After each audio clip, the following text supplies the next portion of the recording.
What's up, everyone? Mr. Ahamad here again with another edition of BookTube. Today I'm here by myself to talk to you about Ta-Nehisi Coates and his book, Between the World and Me.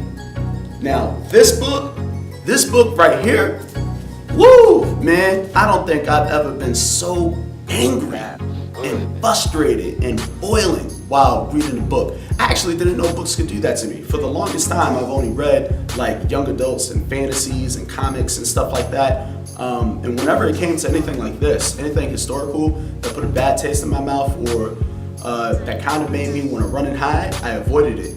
But for some reason, I was just compelled to get my hands on this. After I heard that he was coming by, Coates came through the Berkshires to do a lecture at MCLA, I just wanted to prepare myself for what he probably was going to say. And this book did that. Man, he pulls no punches here. He's going to tell you exactly what it means to be black in America and why there's an issue. He's going to tell you why Black Lives Matter. And you can't look away. If you look away, then you got some questions that you need to ask yourself. Because everything that's in this book is real, it's raw, and it hurts.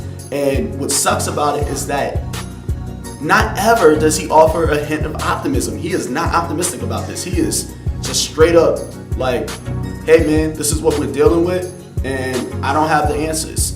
What I can offer you though is the struggle. That's exactly what he tells his son. This book right here started out as a letter to his son after the events of a police shooting of an unarmed black man. And he tells his son, like, I'm sorry that you have to live through this. I'm sorry that this is something that you have to deal with, but this is our life, and you can either pretend that it's not happening, or you can suck it up and move through it and educate yourself so that at the very least you are aware of the things that you are going to have to face, and you are equipped mentally with what you need to succeed. Now, whew, that right there, that's the kind of stuff that we should be teaching. That's the kind of stuff that we should be tackling. Not just staying in the past, not just saying, hey, this happened and this is the trauma that we have experienced. It's more so about saying, this is the issue. This is what you can do in terms of trying to figure out a solution. Coates goes into great detail to discuss this concept of the black body being broken and what is the value of the black body, considering that it has been destroyed and dismantled and stripped over the course of so many years. So we've seen it in slavery, or at least read about it, and now we're seeing it again with these issues of police brutality.